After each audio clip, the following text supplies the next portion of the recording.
We're going to enable these fish to be able to thrive and live much longer. And you're staring at me. Look that way. Put that in the video. No, don't do that. I was ready.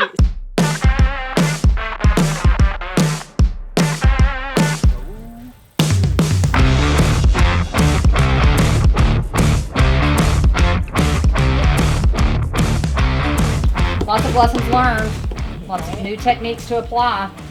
Slab Lab 2.0. Slab Lab 2.0. So when we decided to start growing big bluegill, there was very limited research. We've had to fail forward. We've had to go through all of these challenges and experience this firsthand because there's just not enough information out there. And that's one of the things I really want to do is get the information out. People can learn from my failures. They can learn from my success because we've had that as well. So I'm really hoping over the next couple of days, we get all of this done according to plan. And then for the next 12 months, 18 months, 24 months, we're able to show hard and fast data that supports why you don't always have to drain. You don't always have to dredge. You can work with what you have and set it back right. So fingers crossed, that's what we're going to be bringing you and showing you, and that's very important to me. I know what it's like to be a pond owner at this level, and I'm really looking forward to showing you guys what we do out here. I know a lot of pond owners, they come down in the morning to check things out, water looks pretty good, and then as the day goes on, it looks worse, or they see one corner that's holding a lot of lime green paint, and it moves throughout the day, and then they just go on about their day thinking everything's okay, not realizing it's just moving. It's still there. Yeah, a lot of this stuff can sink down. It actually has the ability to change its buoyancy in the water. So as the day goes on, a lot of this stuff will surface up, and then you walk out the next morning and it's not there. So that's pretty common. When we do water sampling, often for looking at things like nutrients and pH, we want to look at it first thing in the morning, and the reason is that pond becomes more active in the afternoon and can give you some false readings on what it actually looks like. Flip side is if you're trying to find that cyanobacteria, grabbing a sample in the afternoon when everything's at the surface is more ideal. Yeah. So today, look at me. Sorry. Look at me. Look at me and tell me what you're doing. I will look at you and tell you what I'm doing. So, in addition to surface sampling that we've completed here, we are going to deploy this deep water sampler down here into the water. The water is about 6 feet deep here, so we are going to lower this device just above the sediment layer and be able to capture the water at a deeper depth. When we launch this into the water, this messenger is released and it hits this, which triggers this to release, and it captures the water inside of it from down at a deeper depth.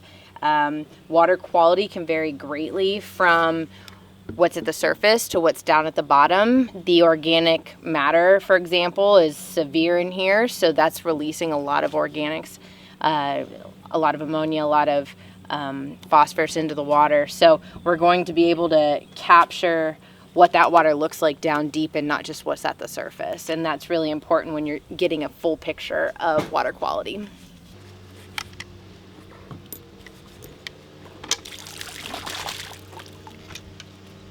Ta-da! So we're gonna run a water sample off of the bottom here. Chad's gonna run that in just a minute, and we're gonna be able to see different water quality parameters from the deeper water, like the ammonia, the phosphate, the nitrate. We've already run the pH and alkalinity out of here, so we're going to take this and go look at that. It's just nasty. Happy Halloween from the Slab Lab. Spooky season is here. What the heck, man? What would Jesus do? Jesus would not drink this water. Noted. I would not be a bit surprised if there's a little bit higher nutrient level at the pond bottom just because of where that muck is. So that's why we test it, to find out.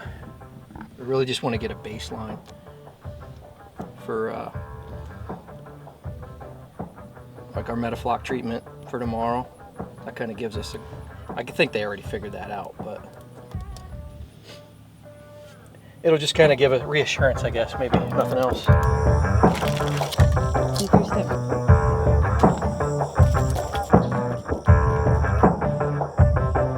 See how it's starting to drop out now? This is actually, yeah,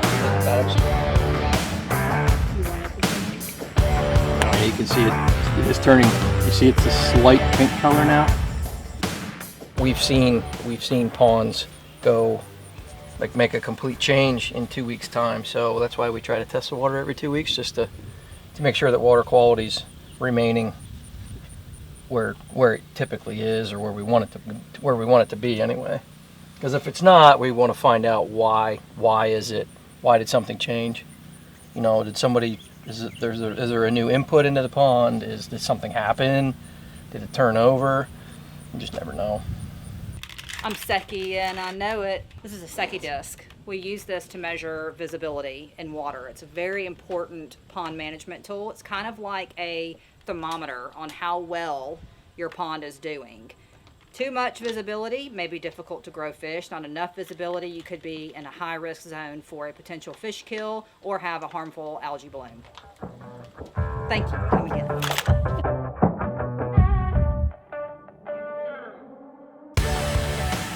So this is a dissolved oxygen meter. I think this is probably a little heavier duty. So this is going to measure the amount of oxygen that's in the water at all levels. We will drop this probe down in, and it's marked off in 1 foot increments so that we can measure the level of oxygen at each layer of the pond. And we can also take temperature readings with that as well. It's going to tell us how much oxygen that we have in the water now. We're going to take that from the same points that we took when we were here a few weeks ago, and then we're going to take those readings again this evening.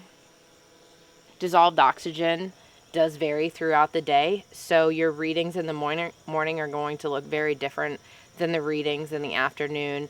When you have a pond that's really productive like this, meaning there's a lot of growth, you will have higher pH and dissolved oxygen towards the end of the day, and then those levels swing back down in the early morning hours. And hopefully you don't die. What if I do? I don't know. Do you have insurance? Oh, my God, I'm all over him! Sarah! You didn't get rid of the ant! She's filming her ant pile and I'm standing in one. They all come on my legs. My whole legs are going to look awful for tomorrow. Whew. Now that, I think I got bit a lot of times. All right, we've got the Lake Tech buoy in a box going in at the Slab Lab. First time experience with this, so I'm gonna open it up and see what's actually in the box and go from there. We're told that the setup is really straightforward, so we're gonna believe that and until we're proven wrong.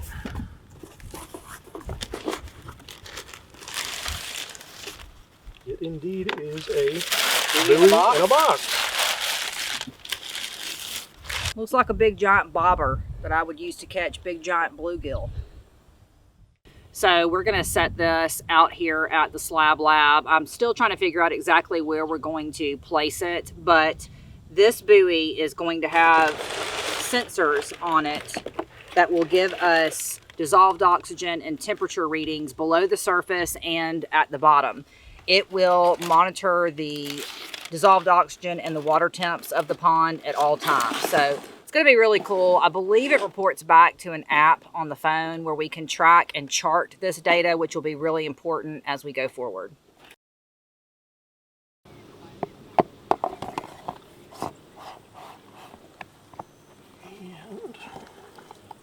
There. Let me see if I can press it first because it's pushing against that rubber seal and it's got to lock in. There we go. Just needed a little extra love.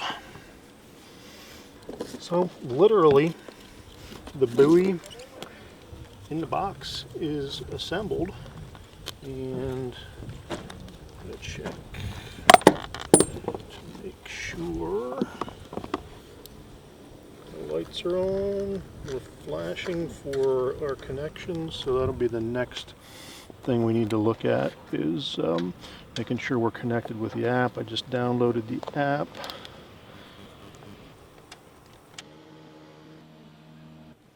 Okay, we had a successful test upload.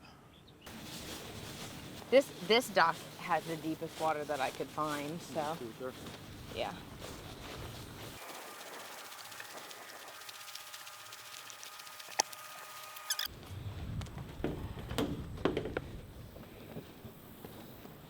Full feed. Yeah.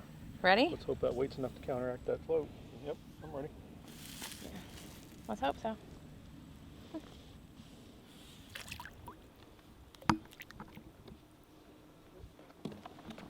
It did it.